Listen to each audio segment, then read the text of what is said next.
So one of my favorite scenes from you this season, and it was really great, is you're basically confronting God in the finale in the Yeah. church. And it's very explosive. You reach a breaking point after everything you've gone through this season. Boyd really hasn't had a chance to really kind of like take any of this all in. It's just stuff keeps piling on and piling on him. Can you talk about that moment and where he's at mentally? And that's exactly what happens. Like, I think from the end of season, the end of season one, if you just think about it, like any person, somebody pushed him into a tree, and then he was somewhere else. And from that point on, you have to go like, wait, am I all here? Is this actually happening? And I wish for Boyd that at any moment it would have slowed down, but it really didn't. I mean, everything started piling on, and little things, like not little things, big for him. His son is getting married when he comes back, but his son doesn't believe him, and he's freaking out. And then Kenny, and he has to deal with Kenny's mom, and they have to talk about Sarah, and they have to talk about being Sean, and then new things are happening, and somebody gets all crippled up in her sleep. Like, I think when we get to that point and he just can't figure it out because he's just not sure what's really happening.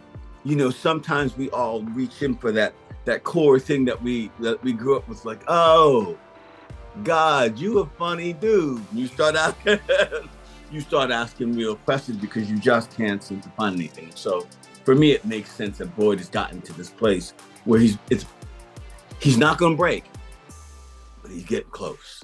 But I do want to address that ending, which is pretty nuts. Tabitha's pushed to her death by one of the children in the tower, who we recognize as being somebody who's a good person because they help all the time. And then she wakes up in a hospital and she's out of the town. Is this a trick by the town, you think? Does this confirm you have to die in the town to leave the town? What do you think? That, again, somebody asked me this recently. They said, is anybody going to die? And I went, well, depends on your definition of death, I guess. So if you think she's dead, then yeah, maybe you have to die to leave the town if you think she's dead. If you think she's just gone, then, we have to assume the town is somewhere that you can enter and exit. For me, I'm curious about, like, is Victor's mother out there? Is that what happened to her? Did she not come back? Is there a way back? Is she still looking for it? Like, when Tabitha wakes up in that new town, I was just like, oh, snap, this is about to get wild. So, yeah, because this is going to set off trauma in the town. It's going to set off trauma with her. If she's dead, then she's in hell. Then if she's dead, she's in hell because she's going to keep thinking she can get back to her family. Right. But I reckon she's not dead.